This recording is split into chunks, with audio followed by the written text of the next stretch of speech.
So what's the best capture card for YouTube?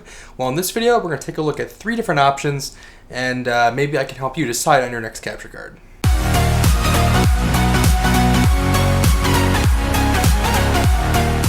So before we get into this video, if you guys are new to this channel, on this channel we do tech reviews like camera reviews, audio gear, and capture cards, just like this video. So if you're new, consider subscribing. But now let's get into the video. So I actually have 4 capture cards that we're going to be taking a look at today. And one of them I can't hold on to because it's actually in my PC down there because it's a PCI card. But the other ones, right here. These are pretty darn awesome capture cards. And we're going to be taking a look at their pros and cons, their features, and we'll see if they're right for you. So to start with, we're going to take a look at the Elgato HD60 game capture card. This is the first capture card that I ever owned, and it served me pretty darn well. Now, some of the main features of this capture card is that it takes an HDMI input, spits it out over USB 2.0, and interfaces with the Elgato Game Capture HD software, or if you're on Windows, it can also go to XSplit, OBS, things like that.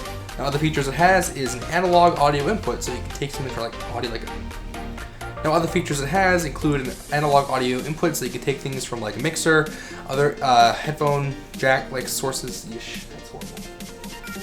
So other features that it has an analog audio input, so if you don't want to take audio over HDMI, you do have the option to take analog audio. It also has a USB 2.0 output, which goes to your computer, and on the other side it also has an HDMI pass-through, so that way if you're capturing something like a console, you can also hook up to your TV, that way you don't have to watch over your computer. Now, one downside to this capture card is that it is USB 2.0, meaning there is buffering going on inside the device, so your playback will not be real time. It'll be delayed by about a second and a half, so this is not great for scenarios where you have to see a live view on your output. Now, moving on to our next capture card, we have the Blackmagic Design Intensity Shuttle.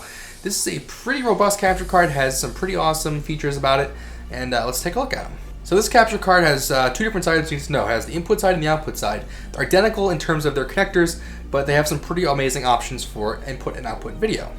So this capture card, as you can see, has an HDMI input. It also has component video and also composite video and audio, as well as S-video. So you can have both standard definition and high definition sources going into this. And on the other end, it has the exact same connectors, but as all outputs. So you can choose one of those as an output. So if you have, let's say, like a console over HDMI going into this capture device, you can have an HDMI output to your computer or another capture card to a TV. That way you can watch in real time what's going on. Now, a great feature about this capture card is that it spits everything out over USB 3.0, which means that there is no buffering going on inside the device. Therefore, everything coming out of it will be in pretty much real time, maybe a millisecond or 2 delay, but it's pretty darn accurate, and it's great use for something like a live studio production. And this is actually considered to be a professional solution for capture cards. So if you want something pretty high-end, for not that much money, less than $200, this is an excellent option for you. Now, also staying along Blackmagic Design line here, there's the Intensity Pro 4K, which is basically a 4K version of this capture card, which is also a PCI card, so it goes right into your motherboard, and you never have a chance of losing it. Now, that capture card does take HDMI in, and also has a breakout cable, so you can get standard definition in and out through that capture card as well. And it can support 4K up to 30 frames per second and Full HD at 60 frames per second, as well as lower resolutions as well. And finally, we have the Elgato Cam Link. This is Elgato's newest piece of hardware, and it's pretty darn awesome. Thank you, Elgato, for sponsoring this video. You guys are awesome. Now, the Cam Link, this is probably one of the more interesting devices. Now, the Cam Link is basically a smaller version of Elgato's HD60S, their other USB 3.0 capture device, which is the successor of the HD60, which we just looked at. Now, this device takes an HDMI input and puts it out over USB 3.0 for real-time viewing, and it's pretty darn awesome. Now, this is by far the most bare bones of any of the capture cards that we looked at. It only has an HDMI in and a USB out. That's it. You can't put any other monitors, you can't put analog audio, so if you want to capture audio, it has to be over the HDMI port. Now, basically the same price point as the HD60, this is an excellent choice if you want real-time USB 3.0 connection for Elgato. Now, another great thing about this capture card is that it claims that it is USB 3.0 compliant, which means that you don't need any drivers. That's pretty awesome. It also supports Windows and Mac, so I'm going to be testing it on my Windows machine and my Mac machine, and we'll see how it performs.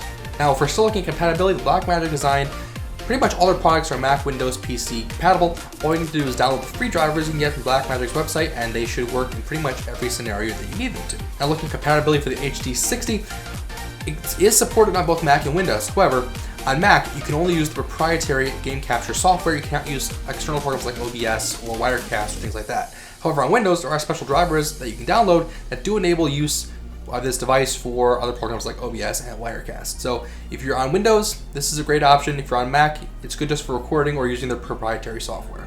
So I hope you guys enjoyed this video. I know I did. It was a pretty awesome video to do. And thank you again for Elgato for sponsoring this video, for sending over a Cam Link. It's a great device. I've had so much fun using it, and I look forward to using it in the future. And you guys should definitely go buy it. I'll leave Amazon links below for all these devices so you can go check them out yourself. So if you guys like this video, please hit that like button. It really helps out the video. I put a lot of work into the B-roll and also into the content of this video. It was a lot of fun to do, and I hope you guys enjoyed watching it. If you guys didn't like it, you know what to do, but please definitely hit that like button. It really helps out the video and the channel. And if you guys want to see more content like this, please hit the subscribe button because it really helps out the channel and makes me really want to put out more videos like this. So thank you guys for watching. Hope you guys have an awesome day, and I will see you guys in the next video.